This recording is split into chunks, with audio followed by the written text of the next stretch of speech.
அண்ணாத்தா சொல்லு அண்ணாத்தா. நைட்டுக்கு என்ன சாப்பாடு? தோசை ஊத்தலான் இருக்கேன். தோசைக்கு என்ன சைட் டிஷ்? சட்னி வச்சு விட்டுருவோமா? சட்னி சாப்பிட்டா உடம்பு ஏறினா அண்ணாத்தா? உடம்பு ஏறாம இருக்கணும்னா கொள்ளு பொடி பண்ணி தரேன். என்னது கொள்ளு குதிரை இதெல்லாம் வைப்பாங்க? அந்த கொள்ளு குதிரைக்கும் சாப்பிடலாம், இந்த கொள்ளு இட்லி பொடிக்கும் சாப்பிடலாம். மக்களே வீடியோ பார்த்து சேனலை சப்ஸ்கிரைப் பண்ணுங்க.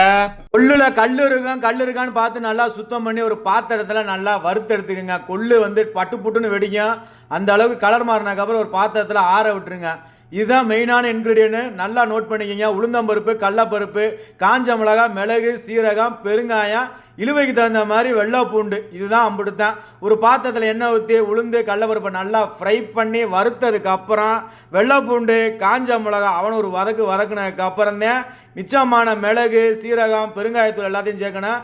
வெளிநாட்டில் கருவேப்பிலை விலை அதிகம், அதனால் கருவேப்பிலை சேர்க்கலாம். இந்தியாவில் இருந்தீங்கன்னா சேர்த்துக்கோங்க.